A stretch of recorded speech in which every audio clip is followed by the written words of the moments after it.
All right now.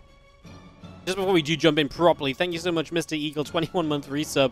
You forgot to cancel your sub, and now you're too close to 2 years to stop. Well, appreciate the resub. The Bellica also came in for the 4-month resub as well. Thank you so much for the resubs, guys.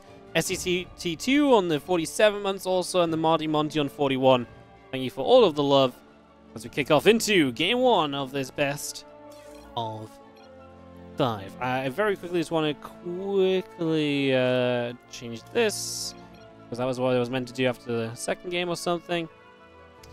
And let's do this. These guys are apparently going to chat, just to start us off a little bit, as we have in the top left, from the Shopify Rebellion, the blue Terran player, ByuN.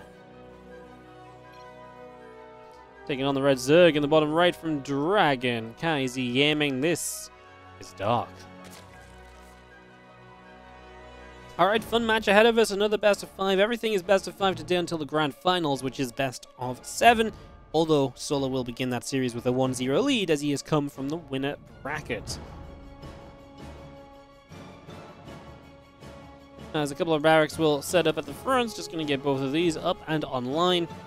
And we are going to start off with that typical Reaper-based opening to get us going here on Neo Humanity. ByuN's going to go travel with Maru. It's, is that what they're saying? It's funny you actually got game as 8 because I was last night, I guess, like after the tournament, we were just chilling in like the player lounge area at the hotel. And all the Koreans initially were playing FIFA, but then they, a few of them went to play ping pong, and a few of them went to play Jenga and stuff. And ByuN and Maru went to play some stuff together, and it was so funny. Like, like they go to play ping pong, and Kaylaris goes to me. He's like, "Who do you think's better at table tennis, Maru or ByuN?" And I was like, I was like, I don't know, man. Maybe ByuN. I was like, "You think they're gonna be good?" And like ByuN serves, and ByuN serves pretty decently, and Maru just like completely misses the ball. I'm like, okay, well that could happen. I told Jess, like, that could happen to anyone. He's like, yeah. Next time, ByuN passes the ball over to Maru. Maru falls over trying to hit the ball. And I'm like, oh my god. Never meet your heroes. This is why... This is why these guys are so good at StarCraft. Because they are completely inept at any sort of other activity. And then the third time, Maru like straight up managed to hit the ball with like the side of the bat. And it just went like spinning across. Like, honestly, it was... like, I can't really explain how it was kind of amusing. Like, I don't mean to laugh at someone like not being good at something, but it was just kind of funny for the fact that, me and Carl was like, how good do you think they're going to be? And then Maru just straight up falls over. Turns out ByuN probably was the better player in the end. And then ByuN and Maru, I was going to say they played Jenga, but they didn't even really play Jenga. They tried to stack Jenga blocks like lengthways on top of each other to see when it would fall down. It was a very interesting form of Jenga. Yeah. So that was a thing. So yeah, as these Reapers are just getting going, getting started. Just thought I'd share a little fun story from Gamers 8. Hero's supposed to be a legit athlete. Oh yeah, I've played football with Hero. Gumiho's really good as well. Solo's pretty good at football. A bunch of the Koreans are pretty good at football. We play football a few times at a few different events and stuff. Yeah, Hero's very fast. Hero's just very, very fast. Reapers gonna come moving around. Queen is gonna be there to push the Reapers back around the other side. A Rotron coming up. A few drones coming through. The Queens as well. As we do obviously have, these Reapers have just been the kind of the story of the game so far. There is a 3CC behind this. We are just gonna play pretty standard. This is not gonna be some kind of like super mega 4-axe follow-up, which to be fair, you do see a good amount of the time as a from ByuN especially in these sort of scenarios. So not seeing that this time is going to be a little bit of a difference, a little bit of a different approach. Reactor on the factory. Starport will get going right next to it in a few moments' time as well.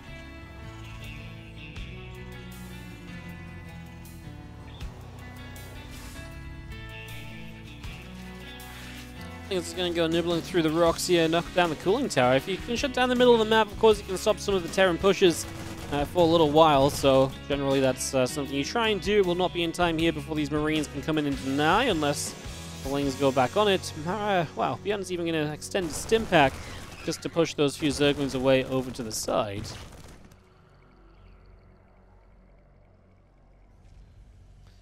One upgrades coming through. Combat Shield is building. Just going to be seeing our Roaches producing. Our Lair on the way up. Our Overlords are producing as well.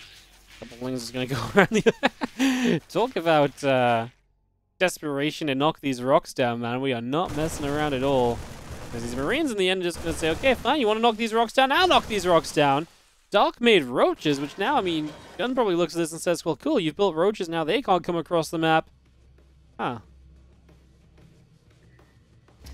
Overlord is still on the top. Lair is going to be finishing up. +1 attack, armor, and the combat shield all producing it as well. It's just bringing all of that into play for the moment. So just getting a lot of this up and running for these early few minutes.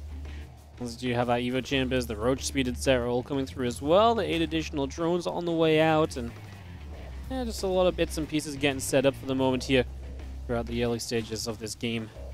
Number 1, I say early stages, 6 minutes. Neo-Humanity, though, is a map that really can, again, go kind of later on. We'll see what kind of Dark does with the Roaches. We know his aggression with these Roaches can be top-notch. I guess we will see. It's going to be seeing our Roaches chilling out around the right side. Just going to be having the Medivacs going to fly overhead. Well, there's no subtlety about where ByuN is moving to. Medivacs continue all the way down to the bottom right-hand side as a couple more Ravagers are going to get morphed in. We are going to be seeing a few Marines just unloading back over on the right. Again, just not really any way in at the moment here from ByuN. Can't really find much of an opportunity to deal, well, damage just yet. The Roach Ravager comes back around into the center. 1-1 missile upgrades. The Roach speed, all of this continues to get brought through just for a few more moments. And we'll see, like I said, we'll see if Dark wants to be aggressive. He is still droning past 66, which suggests this is not just going to be like, 3-base saturation +1/+1 Roach attack. As he starts to pick through some of the rocks, we are going to find one Roach on the right side, and ByuN, with the drops that are active, he hasn't been super successful, but finds a little bit here, a little bit there. It's not really been anything super major. As 2-2 upgrades start immediately from ByuN, so not skipping a beat when it comes to getting those upgrades started up. Medivacs, Marines, and the Siege Tank still all producing, and a little bit more creep spread coming out as the missile upgrades continue in as well.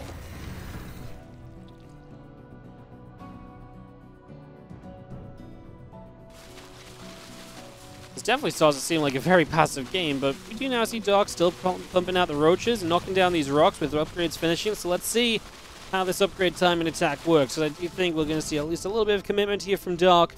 Let's see if ByuN can survive through it as he gets a CC up at the front. At 4th base on the way, he's been typically setting up to be kind of in a macro game.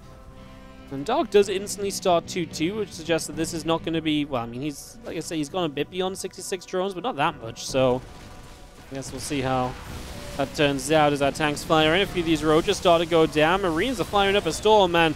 The position is just terrible here for Dark. The Roaches on the left side just can't get in for the slightest. They do kill off one of the CCs, the new one that was building the Roaches. They move command back through. The pathing mistake there from Dark. He loses a chunk of extra Roach Ravager because of it, and at the same time, there's this drop going off as well. Dark lost about 3 drones to this. This medevac drop seems to have been just about that, not much else. Queens continue to fight wherever they can, as they will finally get the cleanup on this, and that should be the end of this one for the moment. Infestation bit on the way from Dark as he looks towards a Hive already. If he's going to play Roach Ravager, then a Hive and getting some Vipers out, for example, typically very necessary against what will be a Siege Tank-based response out of ByuN. So I think Dark is making the correct approach and the correct moves when it comes to his tech. But yeah, that first attack in just didn't really do too much for him already. Efficient trades on ByuN's favor. The biggest thing is canceling this 4th base. He's going to get it a second time. It was a kill last time, right? And he killed it the first time. This time it's going to be a cancel, but stopping the 4th from getting online is a pretty big deal. It's definitely something that's going to start hurting ByuN a little bit further down the line here. As that Bio pushes through, a couple of creep tumors going down. And now this Roach Ravager coming up once again. The Bio pulls back around to the right side. Still have a drop over here as well as actually ByuN still staying active. As we know he can be, we know he can be so good at this kind of consistent activity, this action all over the place, etc. Just going to be working on this as, again, just an annoyance. It distracts Dark a little bit too, right? It buys you a little bit more time, but you don't have to worry about things as much for a few moments as now we drop up into the main base. The Roach Ravager's not attacking, And it's a good scout too. You see the pathogen glands research, and you see the hive is on the way. So again, just a good confirmation of things that are going on, as well as a little bit of damage being done. And well, ByuN going to use the distraction of kind of these units over here. Corrosive Files will land on a couple medevacs, but honestly, I think ByuN's pretty happy. He got a lot of the Roach Ravager there. Once again, efficiency in these trades. He's now 2k resources lost better off than Dark is throughout the trades of this game. Just not sure if this is a moment where ByuN really wants to be pushing. I know Dark's tacking up, but puts him into a very, very difficult to deal with spot, as we do see Dark just kind of leaping onto him. ByuN was not fully sieged up or anything. And now ByuN going to try to retreat away. He can lift into the medevacs if he wants to, but if he does that, he has to find somewhere to be able to unload. I just don't feel like ByuN had to be this aggressive into someone that was still so heavy on the Roach Ravager army. Yes, he was teching up. Yes, he was moving the hive, etc., but yeah, not 100% sure. As just see how Ravagers coming back around into the center here. Rest of the bio just coming across. Looks as though we're not going to take advantage or anything just yet, as the Terran force continues to chill out over on this left-hand side. Dark comes back over on the left. Roach Ravager will come through. A couple of Marines getting picked away at. Our medevacs lifting up and retreating away.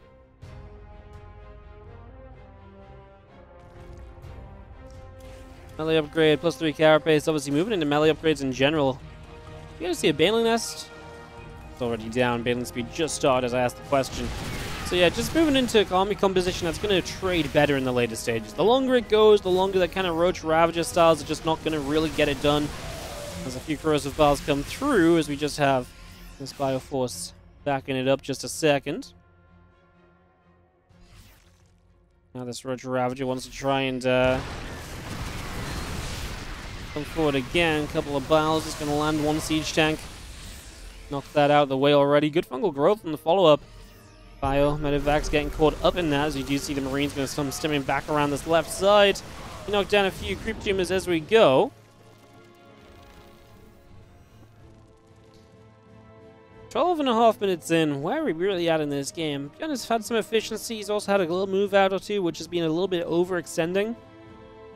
But then I kind of look back on things and, well, it's, you know, he's got a good work account. He's now made it up to 4 bases. It's a good map to kind of sit back and play a split map scenario on. He's going to try and set base 5 up over here as well. Is he going to build that on location? No, he does have a CC flown over. I was like, couldn't see on the menu map where a CC was building or anywhere. I was like, you're going to build on position? That seems brave. No, he already has it built up and ready to just move into locations. So that makes a little bit more sense. And yeah, I mean, Dark sets up the greatest Spire, and I think it's just absolutely a must-do move because there's nothing else you can really do here. You can't break into the Terran easily. I think you're kind of just stuck. You're just stuck kind of playing a long game at the moment.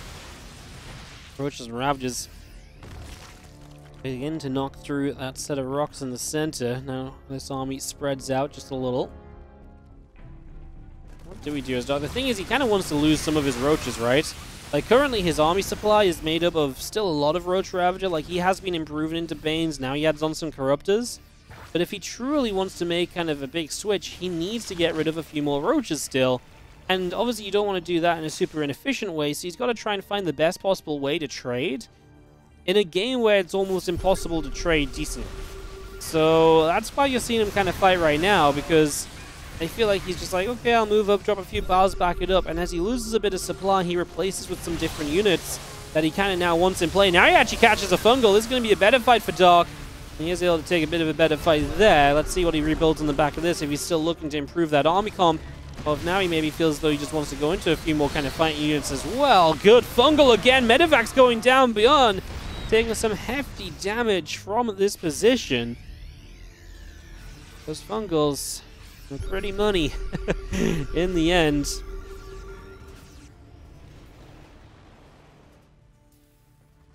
Broodlord still coming out. That's the one thing that we're kind of going towards, but it's not going to be a surprise. The scan from ByuN is pitch perfect, and he's going to find himself the Broodlord, so going to be able to see those. Now he starts up a couple of Vikings, so he will have a little bit more kind of anti-Broodlord than what Dark would have been hoping for. You know, note the difference, how quickly Dark goes into the Broodlords this game versus how quickly he went into them against Spirit. He doesn't even try to do these kind of long-term trade-outs or anything against ByuN, right? He doesn't try to, run in and deny the base. And that might be in part due to the fact that Neo Humanity is that much worse a map to try and do that on. But yeah, he's just gone straight at the Brutes. He has a bit more of a kind of punch through force and an army that might be able to make some progress here. The Queens can come forward initially and, you know, be a good way to kind of deal with the first couple Vikings. Those Vikings will find one Broodlord. Finally, we hit a good EMP on the Queens, which actually takes away the transfusions. The tank fire is amazing, by the way. Great shots onto a lot of Banes.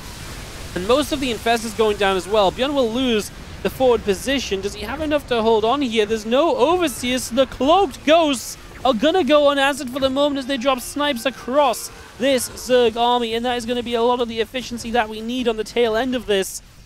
I think ByuN is going to find himself alive at the end. Maybe still not in the best of positions, but again, getting those ghosts through to help out goes a long way. And most importantly, he's knocked down pretty much all of the tech units here. You look at what's on the map right now. 2 Vipers, all the Infestors dead, all the Broodlords now officially dead as well. That is the big problem for Dark. He does not really have the great army anymore. He's kind of back to this force that we didn't really see him use too much in this game, but kind of just some Ling Bane. And Ling Bane on a very basic level is probably just not going to be good enough here. I'm going to try and sneak a Nidus in here, see if ByuN is just not watching the mini-map, which, to be fair, it's kind of a sneaky spot to drop the Nidus in. Looks as though ByuN is going to be moving toward it now, so it's not going to be that problematic at the end of the day. That Nidus will, in fact, go down. The Vikings come in there to knock down an Overlord as well, so just going to pick that off.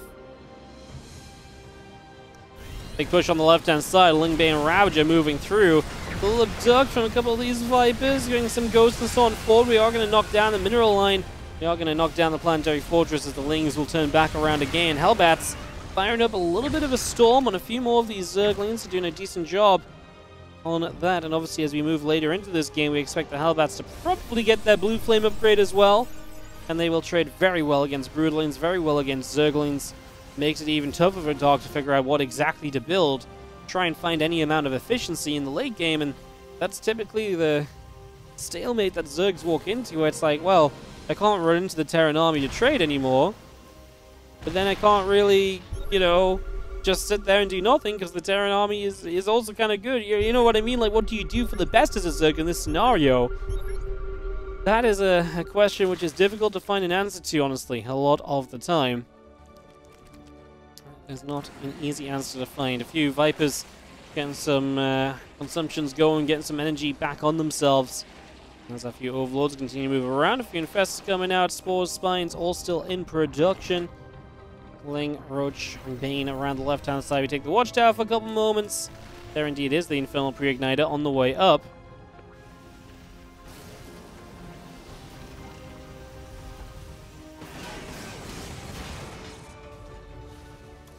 Command centers all coming through. We do see our army just again spread across the map.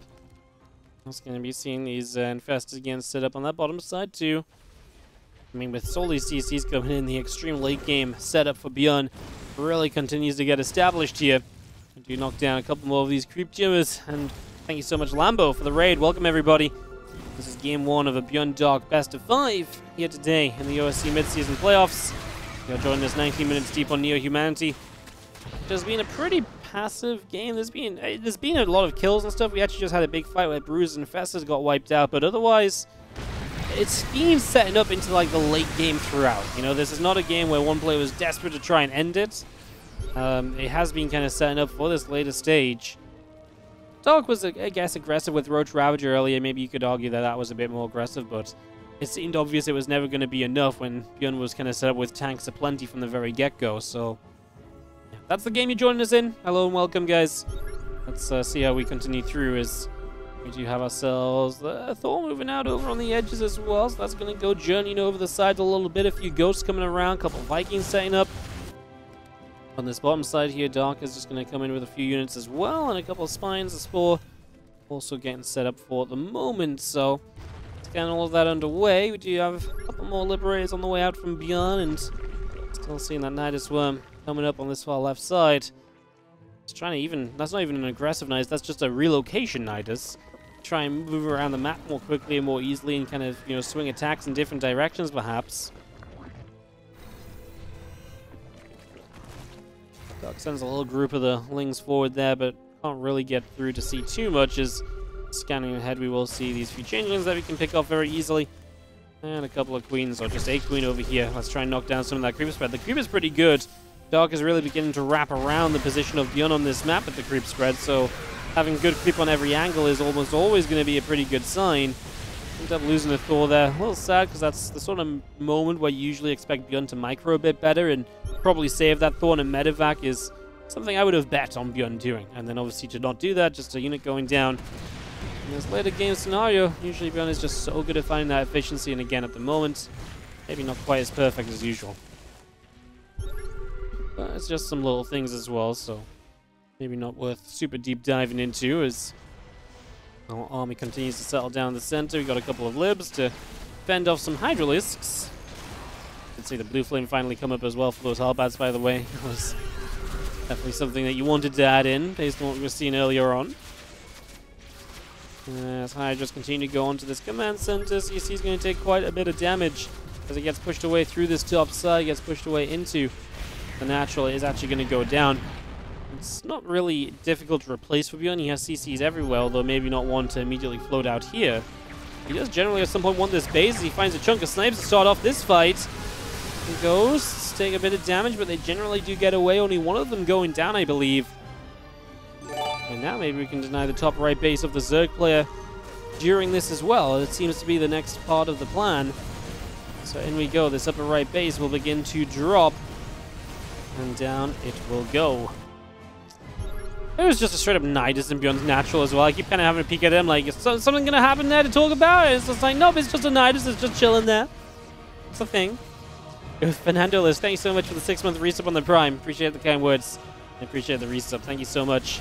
As you see ByuN pushing down this right-hand side, getting into this position once again. A few Lings, the Hydras, the Ravager all going down. We actually do lose a Thor. This time we didn't have enough medevacs to actually lift that Thor up. They already lifted up the 2 that they could evacuate.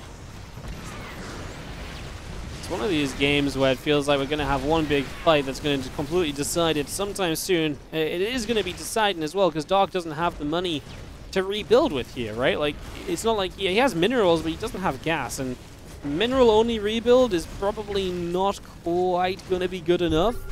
I guess it depends on how well he trades, but I guess I'm setting this up to basically, in my eyes, be probably a very decisive fight whenever it does happen.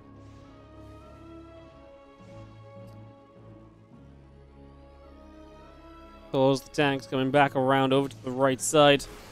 It's going to be having now a couple of shots going through. Still got some Liberators setting up. Even stacked defense toward the front though, and that's the thing. Dark can kind of take his time. He's got the stacked defense. ByuN can't really push into Dark to press the issue or anything. Push down the right. A couple of these Hydras will drop. The Baneling will go down. Liberator or 2. Siege up on the right side, but is ByuN maybe stretching himself too thinly? He still has units around the left as well. Army supply isn't quite there either for ByuN, and maybe this starts to look that little bit better here for Dark, in fact, towards the tail end of this. As you see a couple of Thors taking some damage, a Corrosive Bile helping to get some shots off there. The Broodling's coming down, the Ghost's being chased. And as that orbital drops, feels like ByuN is really being put into a little bit of a checkmate scenario. Ling's alone on this right side. There's no Hellbats here, so the Thors just absolutely melt under that Zergling fire. Well, that didn't last long, did it? There's only +1 vehicle plating as well, so the Thors aren't even that tanky compared to maybe what you usually expect them to look like. And I kind of built this up to be one big fight. It wasn't even really that. It was kind of just all of a sudden ByuN was kind of drained, and he very quickly just fell apart. Maybe kind of convincingly fell apart, but across like a few different fights instead of all at once. We'll see a fungal growth line in here for a few of these ghosts. The siege tank getting caught up in that as well. And as the Lings and the Hydras come through, looking to pick off these last few units, these ghosts will all go down. GG, says ByuN, and Dark is going to pick up a game number 1. I can't even remember why they sent it to me. They just sent a bunch of people. I think it was like a Team Liquid anniversary or something. Alright, I got a t-shirt. I was very happy. I actually got 2 t-shirts. They're some of my favorite t-shirts. They fit real well. They're real nice to wear. More importantly, though, we have got ourselves a Terran in the top right corner of this map. Here on Ancient Cistern, the blue Terran player is Shopify Rebellion's ByuN.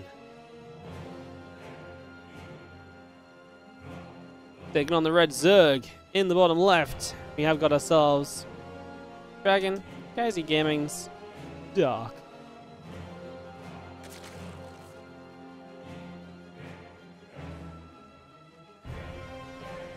Alrighty, game number 2. Kick this off, we get this going, we see what's going to happen. Barracks comes down the front.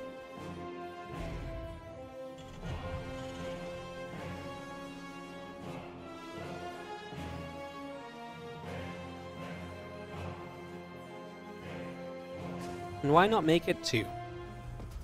So double barracks at the front. Surprising? No, I don't think so. We've all seen this one before. ByuN absolutely loves it. He just used it in the last game even. So it's going to be the double racks to start us off. Let's see what sort of pressure we can get off of that. We can go a little bit from there. Seems like a plan. ByuN kind of likes playing Ancient System, which is such a oddity to me. Like, this is not... The third barracks is coming up as well. I was trying to show you guys this.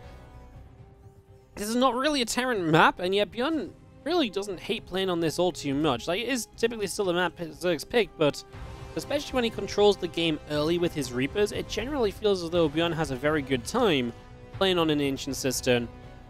So let's see what he can do. Obviously, losing the first map, then going into Ancient, I think would be a lot of Terran players' kind of worst feeling, because that really sets you up in a tough place in the best of 5. But yeah, like I say, ByuN does not hate this map as much as some Terrans do.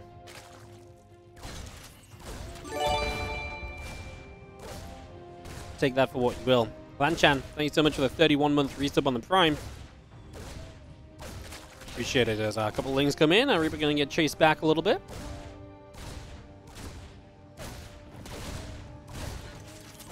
Another Reaper comes up. He's going to see the Queen getting bopped. Obviously, important to keep these Reapers alive, and obviously with the 3 racks, you should never let this hatchery go up. They should always get denied here, because you just have enough Reapers to make sure that it doesn't go up. So it's pretty important you do come over and take the time to cancel this, because one of the biggest benefits of 3 racks Reaper, it being 3 racks and a bit more committed, is that you then just don't give the Zerg a chance to see the 3rd hatchery anywhere near as soon as usual. And Dog going to try and fight this here, I think is a mistake, because again, with 3 racks Reaper, you have the power to really fight this, and I think Dog just not realizing it was 3 racks of Reapers is now starting to pay the price a little. You can see this Queen is not going to get away, even on creep. It's going to go down, no transfuse available, and now these Reapers say, hey, we can do a little bit more than just going for that hatchery. The thing is, if you kill a lot of these Queens, you really open up potential for later in the game as well, so it's worth kind of trying to double down on damage dealt over here instead of finishing off the hatch. He says maybe now it's a little bit too much. Link speed is finishing. So maybe the hatchery gets online, but again, we're a couple of Queens down. 2 Queens, that's obviously the same price as a hatchery. Obviously, there is benefits to having the hatchery up already, but it's going to be difficult to kind of build things as a Zerg if you don't have the lava because you've been losing Queens, right? So it kind of comes around in circles as 1 Reaper went down. 2 Queens, 4 Lings. And of course, at this point, Stark still building Lings as he sets up to go across the map. These Reapers are going to have to start grenading themselves out of trouble. ByuN is some of the very best Reaper turnarounds in the world. He's not really finding a way out just yet. The grenades help him big time. A couple of Reapers kind of get left behind, and he'll have to continue counting Dark, looking for the surround, but we have a ledge, and that is getaway time here for these Reapers as they escape out through now to the top side of the map. Triple reactor building up as we get really set into the next step. I was going to say triple reactor might be a bit overkill, so he just cancel 1, he builds the tech lab instead. I was like, man, what are you building a 3rd reactor on? But yeah, well, it was a mistake. Get a tech lab up, start getting into stem, make that transition as the Reapers move forward here, and they will grab just a handful more Zerglings.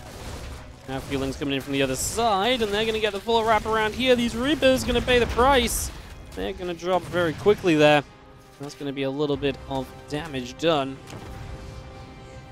just right off the bat, so a little bit painful. We'll still see stim coming through. Those additional Marines are coming out as well. Let's see that transition from ByuN nicely underway at this point, moving into this bio play, getting that factory online, and all of this just up and running. And again, the question will really be, did ByuN do enough with the Reapers? You know, I actually felt like it started very well, but then I guess he really didn't have too much else happen for him. Resource loss is kind of even though, and the drone count from the Zerg didn't build up as quick as it might usually do. I don't think I hate it for ByuN, but I find it difficult to say that I would love it for ByuN either, right?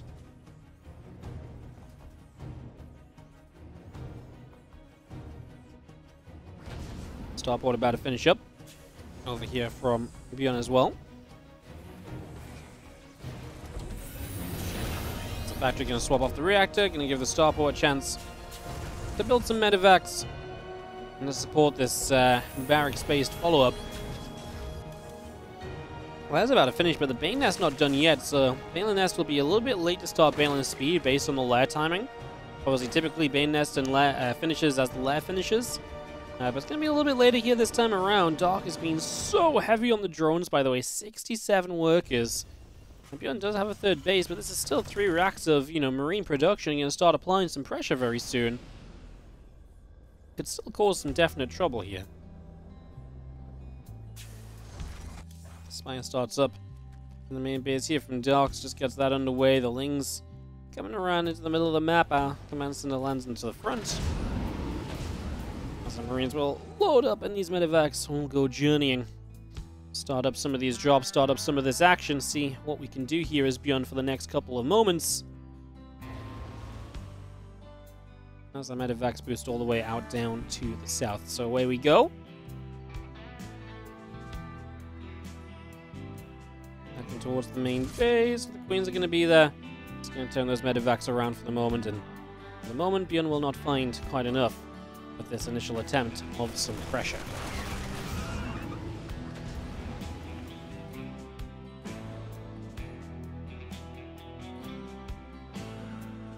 Still got those 1-1 upgrades coming through. The Evo Chamber's building, but there's the Spire in play. 11 Mutas will start out on the side of Dark. We'll begin to get those going for the next step of this as we have. Well, ByuN going to be in a good upgrade position. 1-1 is going to be finishing up soon, and we have yet to see the 1-1 start from the Zerg, but of course, as the Zerg kind of choosing to go into Mutas is a little bit more of a priority. That's a little Baneling connection for a couple of Marines, nothing too major. ByuN will start to back it up. He has, honestly, a sizable army. No combat shields, though, by the way, on these Marines. Still yet to start that up. Of course, at this point, that could have been probably over halfway done, if not closing in on completion. So no combat shields is actually becoming a little bit more of an expensive mistake now as the time kind of ticks on through. Leaders of Dark are going to come up around the top of the map. Marines diving in. A few Lings already taking some damage. Queens will come through to do what they can. Let's see what the Mutas can do as the Widow Mine blows up one starting off, but there's nothing else here. The Marines have to stem across from the front of the natural. And that will be a bit of a haphazard defense. Uh-oh. Now Combat Shield is in some trouble. At least ByuN did realize to start Combat Shield, and he is going to protect it, so he is going to be able to push those Mutalisks back without too many issues, I suppose, at the end of the day.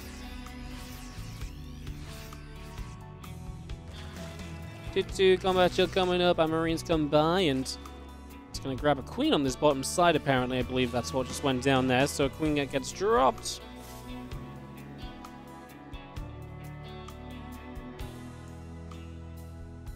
Claw's still building up over on this factory, as we see our Mutalisks heading out down to the south side. Going to be seeing a few Lings moving around as well. They're going to go back over to the left also, trying to see what they can do.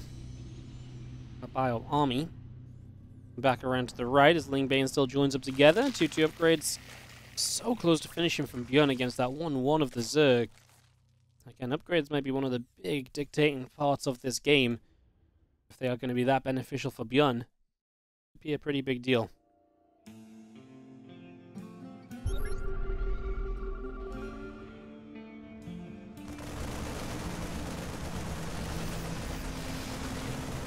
Moving down, knock our way through a set of rocks. Opening up the map a little bit. Something that Zerg player might not mind too much. More attack pathways. Obviously it does naturally just make this a faster attack path for ByuN. There is Dark, though, coming from two sides. Bane's on the right already. It's going to have to be a lift up and evacuate, but you've got Mutas that are going to be hot on your tail. The Thor will start to shoot the Mutas. It will take the Mutas' attention, gets the medevacs of Marines away. Dark is going to continue forward here. We've got a lot of reinforcements from ByuN. They weren't really split up initially. ByuN's supply is absolutely plummeting right now. A medevac goes down and Dark just swarms into this natural expansion. Man, ByuN just didn't get anything going for himself in this game, and that's going to be bottom right-hand side. Let's get into some more StarCraft 2. We have got in the bottom right our Blue Terran player, Shopify, Rebellions, ByuN. Up against the red Zerg in the top left from Dragon Kaizi Gaming. This is Dark.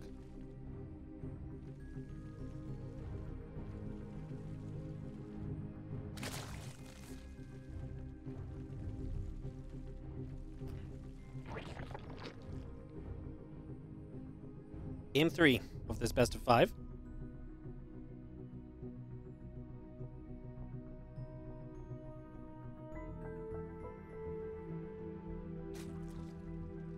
And yes, the winner of this does play Max Packs in the lower bracket finals.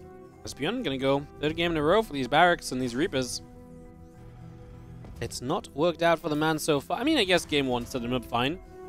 But obviously the 3 racks in that last game was not really all that hot. Didn't really do too much for him. It's definitely not been the best of times for ByuN just yet. Let's say we'll see if he can turn it around a little bit here in this game number 3.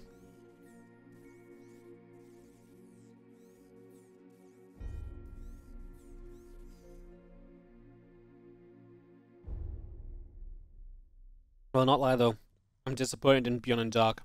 They apparently have hosted this entire series without Game Heart mod. Ay ay ay. Like, did they just not think anyone was going to cast their epic best of 5? Unbelievable.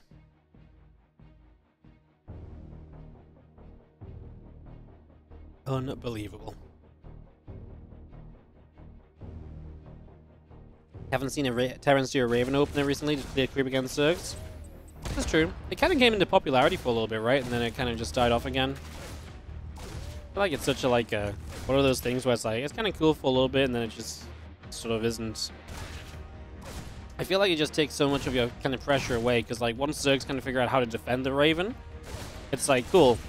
Now the Raven's kind of useless beyond the creep spread denial, and it's, you know what I mean? So it's like, it's fun to, like, mix in when the Zergs kind of forget about how to defend the Raven and the auto turrets and stuff, but now they figured that out. Zergs can realize they can be a little bit more drone heavy against the Raven builds and so on, because there's not as much pressure behind it, and yeah. It can still be pretty nice if you get a Raven against, like, roaches and you hit, like, an anti-arm missile and stuff, but it does come at a cost, and obviously right now this meta is dominated by these Reapers and this Reaper harassment. As ByuN looking for a cancel on this third hatchery with the 2 racks Reaper. If he gets this, this would be incredible. 2 racks Reaper usually isn't enough to get a cancel. Great grenade's going to pop both the Queens back, and the Reapers now have a little bit more space. One more grenade going to give him a bit more time. This hatchery is extremely low. The Lings show up. The cancel has to come down. Now the Reaper's going to try and play getaway. I think one will die. The Queen just too close, as they did take some shots from the Zerglings as well. But a cancelled hatchery off of 2 racks Reaper is, and especially only 3 Reapers on the 2 racks as well, extremely good value there for ByuN. He will be extremely happy to have been able to grab that.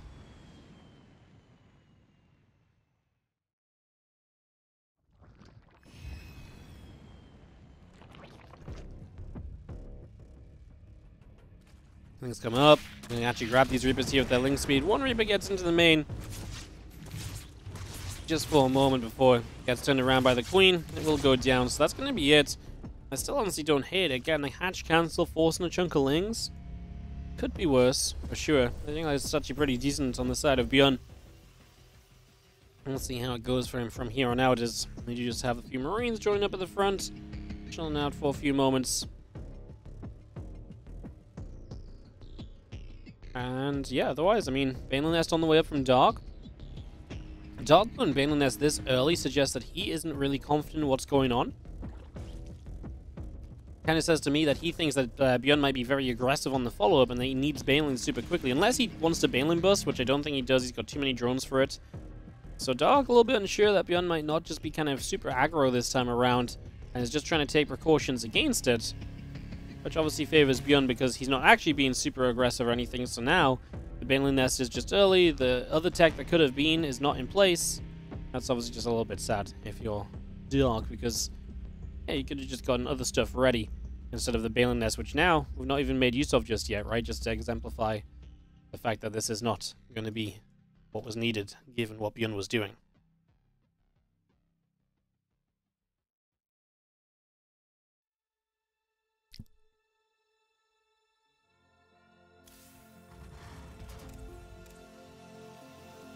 ByuN real quick to start that combat shield this time around.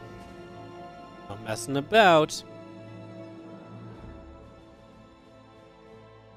One upgrades coming up, combat shield coming in, Marines and tank coming out. There is going to be a melee upgrade once the Evo chambers are done, which is just now. But we are going to drop a Roach Warren as well, so maybe some Ravages into this mid game. Kind of funny because usually when you see kind of like Lingbane Ravager, you do kind of Roach Ravager, then switch into like Lingbane Ravager. There's going to be like Lingbane, and then I'm going to build some Ravagers as like a bit of a supporting cast. So kind of a fun little something as Marines do come through, getting a whole bunch of creep spread, knocking down an Overlord. Banshee on that left side wants to make a move up. He's going to knock down another Overlord as well. So that's a dog that is not quite supply blocked, but close to it. Can the Banshee spot the Roach Warren? That would be really amazing if it just moves in a bit and sees the Roach Warren and just says, hey, look, this is exactly what I'm doing in this game. ByuN now would have then all the information as we're going to knock down 1 and 2 Queens, by the way, as well. So nice little grab with those. Medevac's getting active. Very nicely done. Spotcaller gets rid of the Banshee. And now these Medevacs can come back around the top. See what else we can do.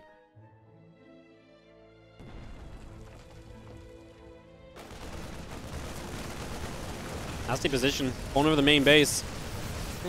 Scoring the Queens, though. A little bit too much, and ByuN is able to get away. Okay, very close, but he is out of there. A little scary, because obviously you really do not want to be losing Medevacs and so on. As those Medevacs do back around into the center. We have a few more Marines, the siege tank. Moving forward for the moment. We're going to have some high ground division as we can go chase after this Overlord. Just going to knock that out. And now some more Lings running around the bottom side. The Marines come forward. We get some more damage out. A few Lings going down. The rest of these Marines moving through. Getting some more creep spread killed.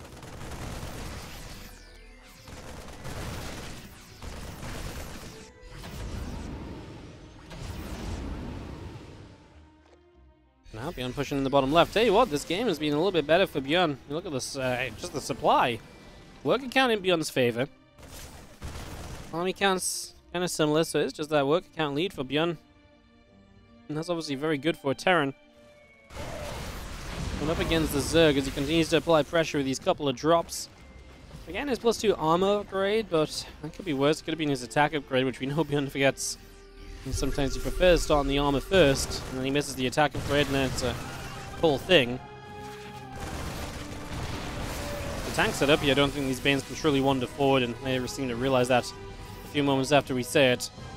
As they begin to back it up as come forward again. A couple creep teamers going down, Banes and Ravagers being pulled back just a little bit. We actually knocked down all these Banelings, no problem at all. In the middle of the map, this Ling Bane is not doing anything either. In fact, ByuN is chasing it, although now maybe ByuN didn't realize he was chasing it because he then just wandered straight into the Banelings, and that's going to give Dark a little bit of a cleanup over there, a little bit of a victory that he maybe shouldn't have initially been able to grab. 2-2 starting up on both sides. You're going to be seeing the Zergling still producing on the side of Dark as well. The Hive producing also as our Marines will come in, as Zerglings will move forward. It's going to knock down a creep teamer already. And these Lings really want to try and wrap around here as our tanks continue to fire. Ling Bane Ravager continues to fire up some shots. Both these tanks will go down. The Lings will continue to wrap around, and Marines going to be able to knock down a few more Zerglings. Medevac's just going to load up, and they are going to go head up to the top side of the map as just head around this right-hand side. It's going to be seeing a CC moving over to the right, a couple of libs, tanks, etc. all coming up. Vipers are producing through as well. A whole bunch of additional Lings still on the way out.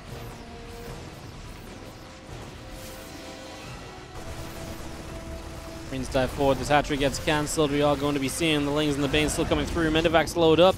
Away we go, moving in toward the main base. The rest of this army from ByuN moves around. Gets 2 Queens in the main. Going to find a bunch of Lings to go along with it. Thank you very much, ByuN. Actually just finding amazing value this game. He's finding so many good trades. 6.2 to 3.7k resources lost, so way more value than he's found in the previous games, that's for sure. Putting himself into a really stellar position to start us out with.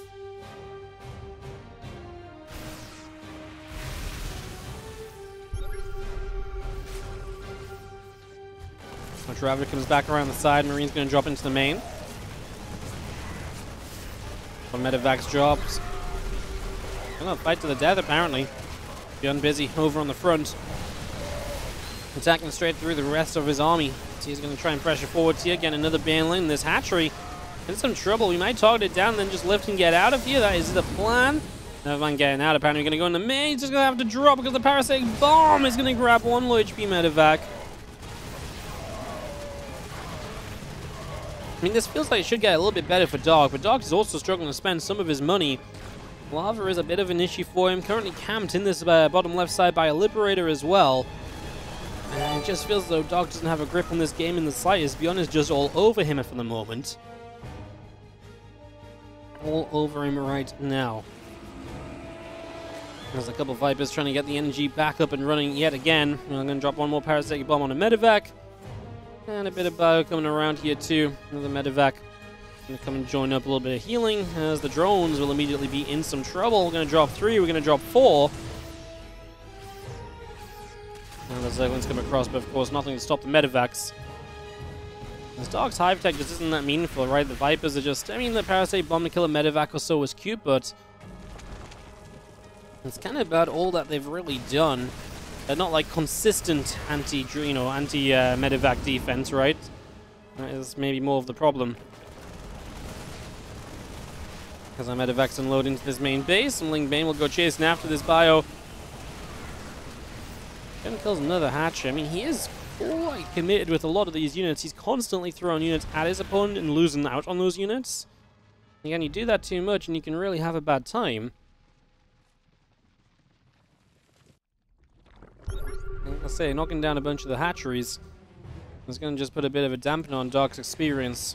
He's going to struggle with lava again. He's going to struggle with workers. He's down at only 60 as well, so it's been very committed and very aggressive from ByuN, but overall I think it's going to be enough. He's going to find another base bottom left. If he doesn't deny this, it's because he's taking a fight that's probably favorable because Dark's going to dive in off creep.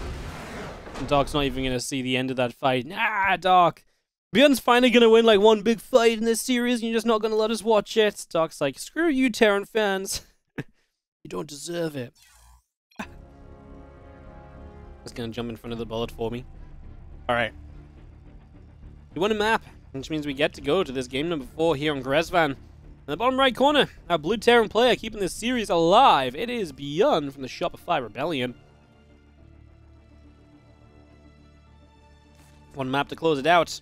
All he needs going into Grezvan, and he won a longer game so far, which obviously maybe bodes well for Grezvan, which can go split map late game as well. It is Dark in the top left from Dragon Kaiser Gaming.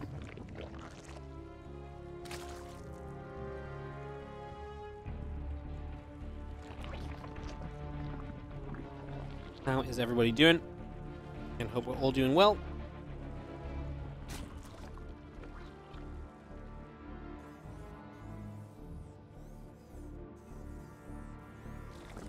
Dark goes super fast cast pool against the 2 racks opening of ByuN this time.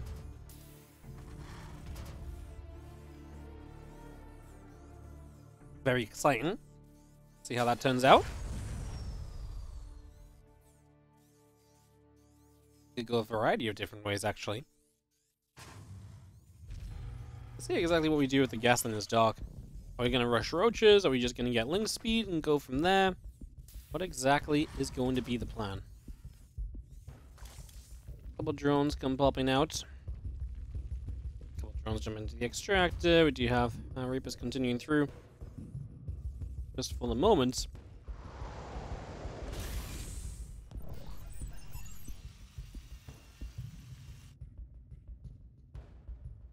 Overlord chilling. And the first Reaper does start to move out. Cancelled the 3rd hatch last game.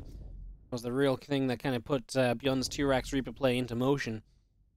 Let's see if you can find something similar this time around, or if just in general he'll have a little bit of a different approach, perhaps.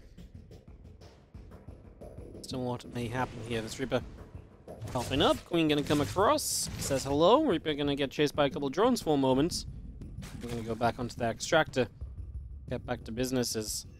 First Reaper just having a little bit of a spot. Obviously, he knows that this isn't a hatchery first, so you got to be a little cautious, but it is link speed. He will have seen that spawning pool wiggling, so that's a really important scout, given the fact that this was not the pool first, that he was maybe the hatch first he was expecting to see. Now, with this faster link speed, these Reapers can't really stick around for as long or do as much, so this is where we will typically see ByuN backing away a bit sooner, but he actually adds on the 2 extra barracks this game. Okay, well then, this is how he beat Dark in the GSL. The additional racks getting up to 4. It's kind of going from there. Was this... no, it was Cure that beat Dark with this in GSL. 4 racks after the 2 racks Reaper on Grezvan. Not ByuN. Apologies, mixing up my top tier world-class Terran players. I apologize.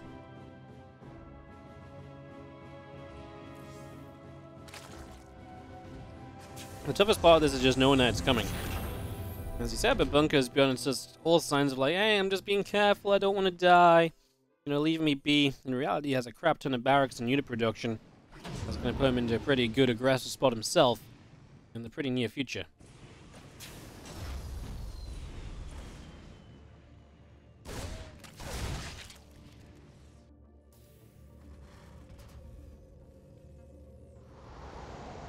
One circling going down, but only really the Reaper's being revealed, so information still limited for Dark. So I don't think these Reapers get back home safely. Not all of them. One gets caught. Still 1 Reaper, and we got quite a few of the Lings. And every Ling is going to count for a lot when you've got this 4 racks follow-up. It's going to be extremely aggressive, lots of units. So every unit you can have defensively here as Dark would help. Supply blocks are not going to be great for you either. And that's definitely an arising problem here. I feel like a lot of things are just going a little wrong for Dark to be okay to deal with this oncoming attack.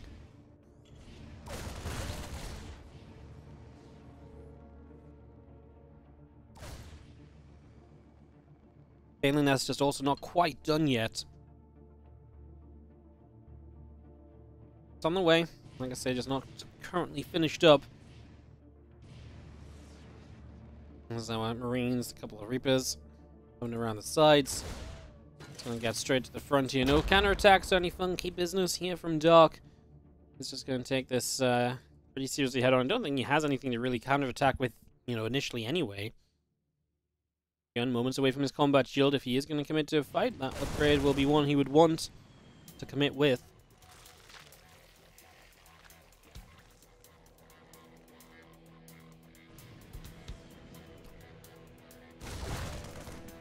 Press through. Just gonna knock down 1 creep tumor.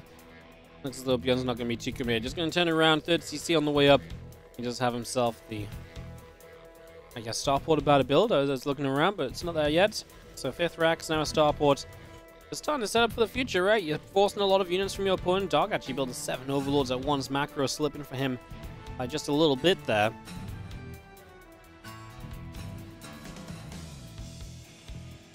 There's 1 upgrade still on the way through. The building speed's about halfway done. The Spire building also on the back end of this natural expansion. So we have Dark making this play towards meters. Didn't work. I guess it worked actually pretty well in Ancient, right? Going into the meters, so I'll hold my judgment. Some players like to do on Grezvan to kind of pull the map apart a bit and not let the Terran get set up so easily into that sort of split map position.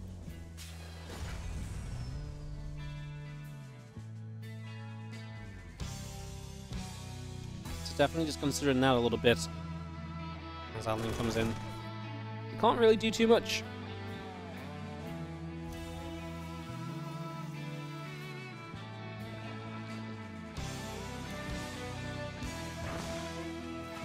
Here's the rack starting up. 1 on upgrade still coming in.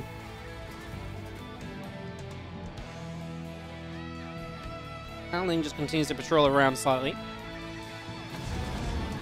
As our medevacs will begin to load up, begin to move across the map for a few moments here. There we go.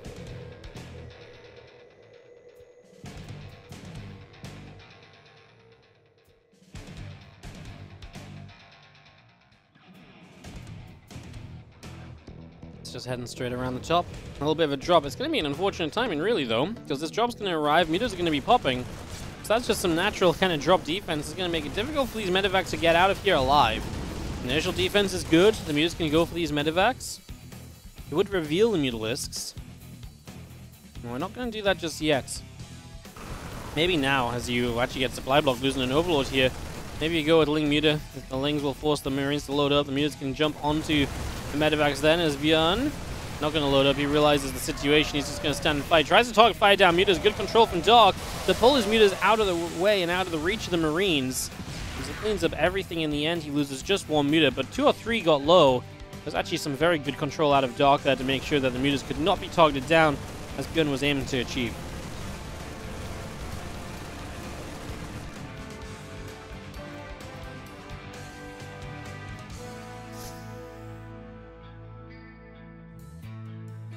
Different Marines stimming around here and there. As we push on through, Group Spread is going to get jumped on. ByuN taking a bit of an aggressive position. We know this position on Gresvan is loved by the Terrans, but no base here from Dark. He went straight down to the far bottom left corner. Still, denying the creep and holding this position for a little bit is going to make it difficult for Dark to kind of really do other things, because you've got to take this position seriously, because it's not just about hitting this base. You push up into this base very soon afterward as well, and that's also an issue for the Zergs, so there are things to watch out for, that's for sure.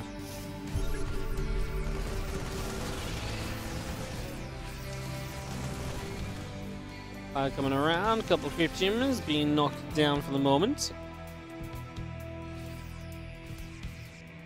Army continues across. We are just going to be seeing a little bit more creep getting taken out. Ling Bane's going to start moving through. The meters beginning to arrive.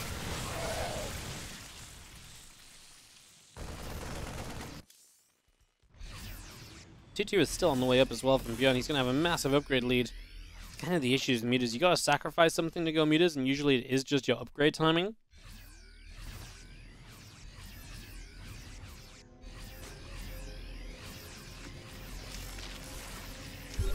Couple Wooden Lines getting set up. The bio coming through. The scoop team is being knocked down. A few more Zerglings being nabbed, as we do have the few Balins going to try and make their way through as well. Fire Force will just continue up. The Zerglings will continue through again. Balin's trying to come in also. Io having a good fight down this ramp. Dark loses a lot of units on the ramp. The Widow Mine explosion just helping to kind of soften things up as well. Actually only has 4 kills. I could have sworn the Widow Mines blew a little bit more up. But I actually think what happened was the Banes just crashed into the Marauders. And so a lot of the units kind of died all at once from Dark. And ByuN holding his position down here. Still looking scary, still looking aggressive, and still looking as though he might have something to say about this as a Widow Mine grabs just another kill. And Bio is pushing up to try and get this base. Again, losing this base is kind of rough, because then there's really kind of a limited amount of bases you're kind of happy to take on Gresvan as the Zerg, super early at least. Balin's going down again. There's not... Okay, there's quite a few left on the left side. There wasn't many left like at the very front, but plenty left over to the left, so that's not much of an issue as I thought. Using the Marauders to tank once again is ByuN. It's honestly good trades against these Banes. They just can't find the center of the Marines. Every time the Balins are moving through, they're just diving into just nothingness. ByuN and Dark both drop a lot of supply, as ByuN is going to start losing out on a couple of mines. The meters will start to play cleanup. It doesn't look as though Dark is comfortable or confident enough to come pushing down into this position outright. It's still just going to be chilling. Of course, a lot of this as well, just to bring you back, is of course going to be upgrades too, right? Having 2-2 really helps a lot of these units kind of just melt as they came down that ramp, so definitely a factor. As Queen gets picked off, just going to be seeing our hatchery taking some shots. Bio coming forward once again. Mutas, Lings, Banes coming through. The Bio will stem up, and a few Balins begin to go down. Turn back around. We're going to catch a Bane. We're going to catch a Queen. Continue to run out over the far right-hand side. A couple more Widow Mine shots going off here. The Bio Force in full retreat mode. Dark supply is not looking great. He's got a bit of money to spend. He has got a bit of lava too, but maybe not enough of it. He's actually replacing some drones. And that's obviously kind of the pressure that's mounting up, and now you're having to replace drones when you kind of just need to build some units. There's not really a good answer here for Dark. There's a couple Queens going to put themselves onto that Widow Mine, just going to nab that nice and easily.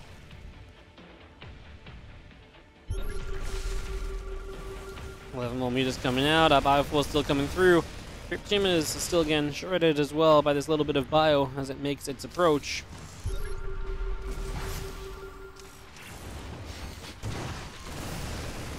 They still not find anything. Another Widow Mine that successfully finds a connection as well. ByuN's advantage continues to rise. He actually now has +3 attacks. It won't be the full set of upgrades advantage, but still an attack upgrade lead for him. On the top side, this Bio Force comes in, cancels up this hatchery as well. Could probably quite easily go over here and kill off this base if you want to. Definitely not a bad target to have. As you see the Lings, the Banes, the Mutas chasing this Bio Force down. Again, hunted a little bit actually. And a better moment or two from Dark as he actually finds some value on that chase. Able to do pretty well for himself. Picking up a few kills as we do cancel the base top right. I suggested that ByuN might head on over to. Now Dark still only has the 4 left side bases. And ByuN, 4 bases, 5th base build, and that's going to move over here very easily. Dark has not had the presence on this map to go deny the right side base. That's not going to suddenly happen out of nowhere either, so he is genuinely not going to be able to do much about ByuN taking the next expansion along in these next few moments. As these few Zerglings come up, Amulet's come around, just going to try and dive in, going to grab one medevac, looking for another. The Marines will go down. I mean, that's honestly a good fight for Dark, but it kind of feels like Dark's in this position where if he's having a good fight in one place, he's probably having a bad fight somewhere else, especially if ByuN is doing the correct thing in multi-pronging, which he is. Dark just doesn't really have enough to convincingly win a fight unless he really manages to catch ByuN off guard.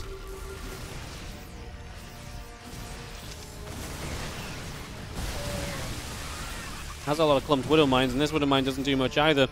Good few moments from Dark. Any Widow Mine you clean up without finding crazy efficiency is generally going to be a pretty good thing for you. Flings, Mutas, Baneless coming across. First medevac goes down. Now ByuN going to turn around. A few more Zerglings being picked away at.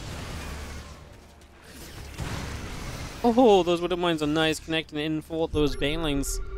Nicely done as Mutaling Bane back over the left side. These few Marines going to come through, going to go after this hatchery.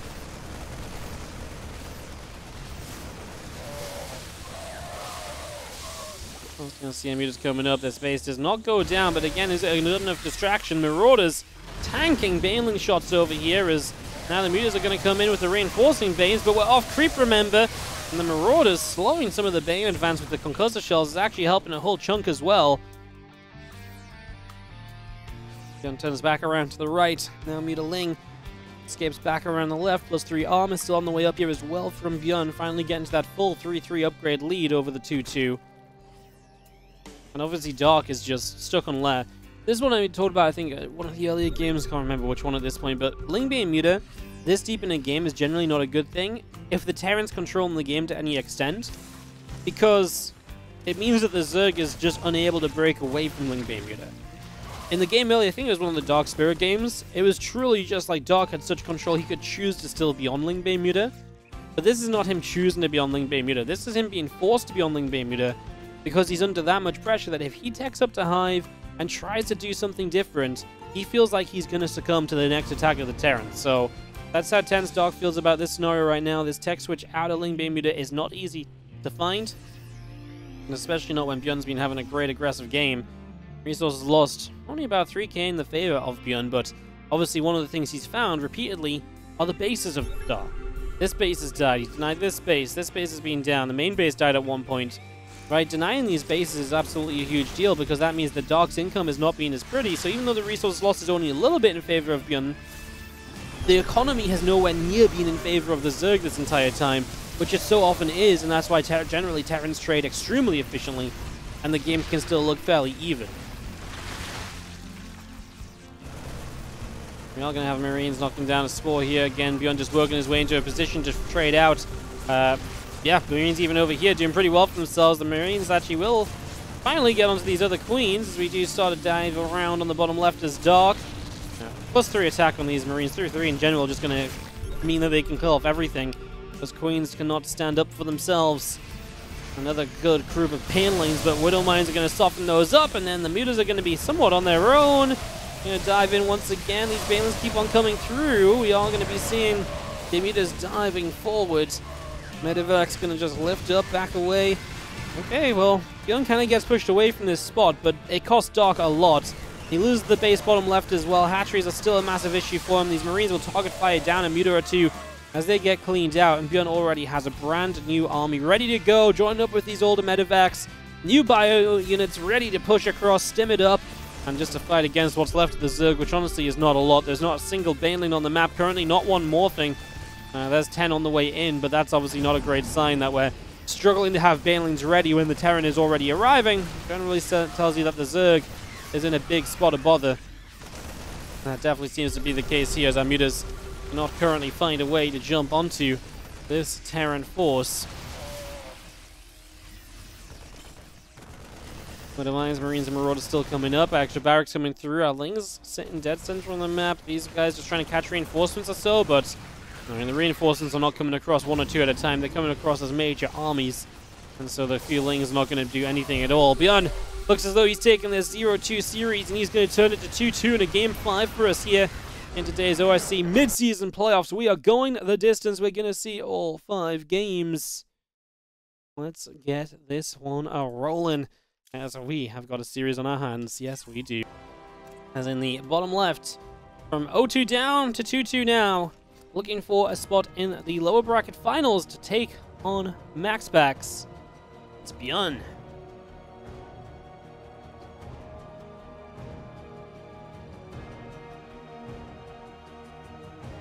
In the top right-hand corner, our red Zerg from Dragon Kaizi Gaming. Dark.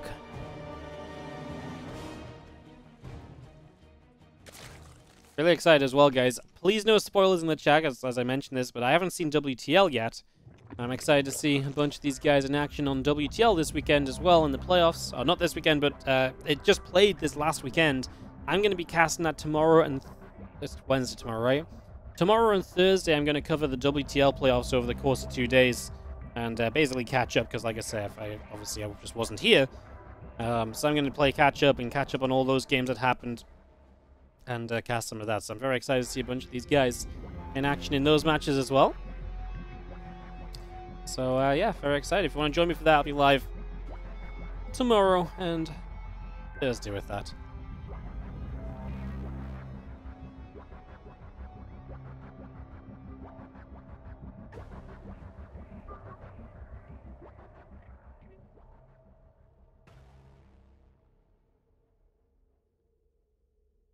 It was amazing. Nice. I'm glad.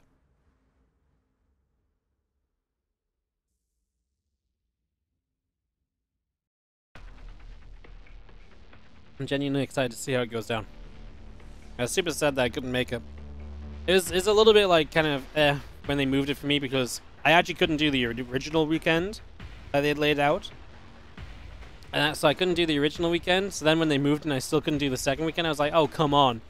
Because they so often move the World Team League playoffs, I was actually convinced they were going to move it. I was like, if they move it the same amount they usually do, I'll probably be able to cast it. And then they moved it like 1 week less than I thought. I was like, no! There it is. Such is life.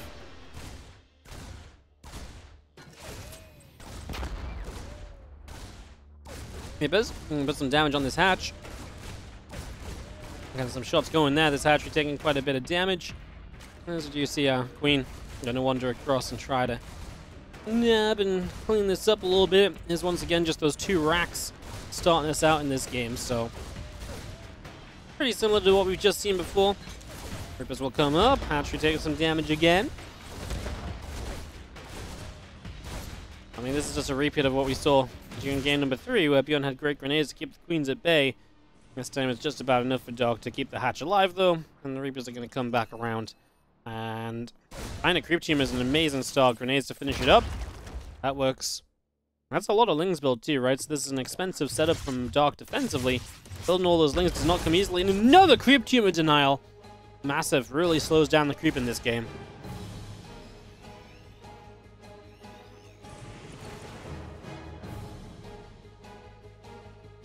Reapers hop back to the high ground. They're going to come across here. Couple of Queens moving over. Still got that Ling speed coming through. A couple of Queens on the way out. Impact starting from ByuN and Reapers. We'll go back and forth just a little bit for a few more moments.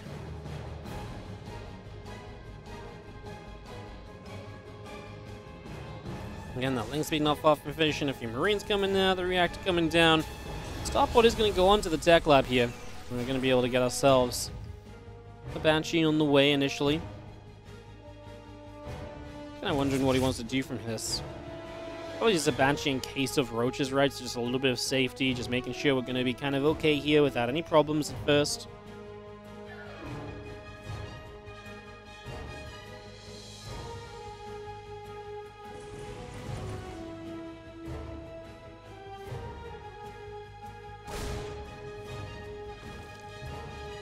Keep us hop back down. I'm going to call back across the left-hand side. Lings Going across the map, and then just run straight headfirst into a group of Marines, so we'll not be able to do much of themselves there.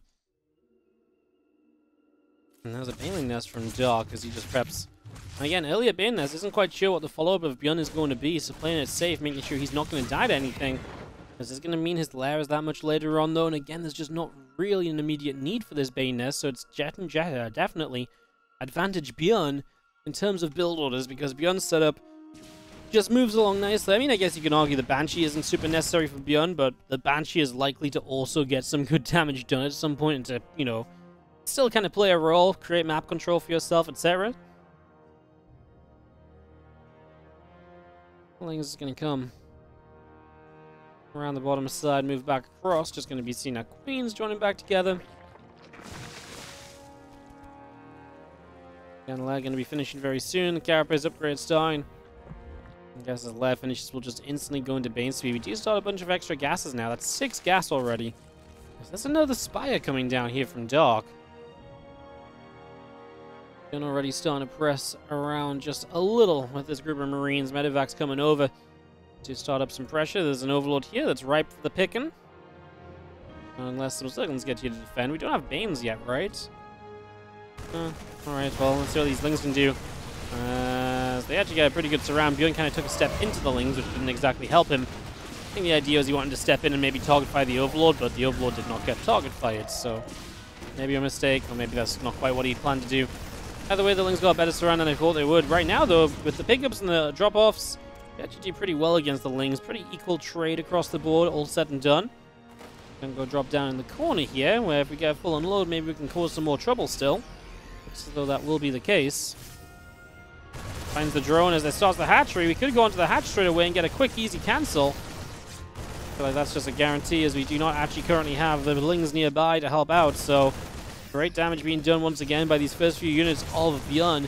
Just finding value with very little, and considering Dark set up with like an earlier Bane nest to try and be safe, it just doesn't help you against a drop like that. And so then all of a sudden you're like, oh no, my drop's not really doing, I'm not really able to stop the drop, and then I've committed to kind of being safe, but I'm still taking damage.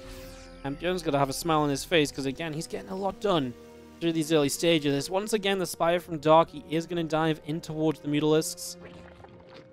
Tries to double expand here, as he does not have a 4th base currently. ByuN finishing up his 1-1 will be a single upgrade ahead. The attack upgrade was a little bit later to start here for Dark than the Carapace.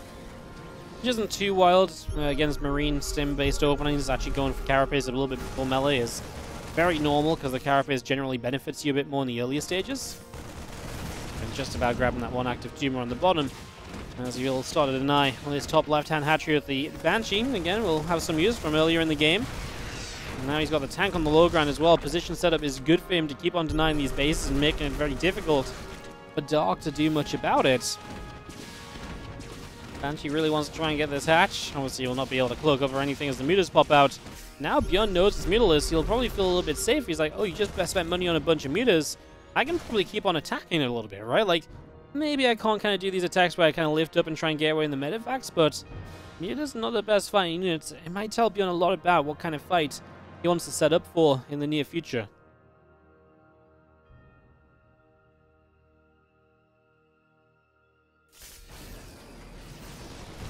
He just showed up. Green tank says, not today. They get siege just on this ledge, and again, ByuN very careful with his sieges, very careful with his setups for the moment. Just being pretty cautious in general with how he gets set is, okay, we're actually gonna find, wow, we don't get a siege tank. They're both low, and neither are dead. Dark having to split up as ByuN comes from 2 different sides.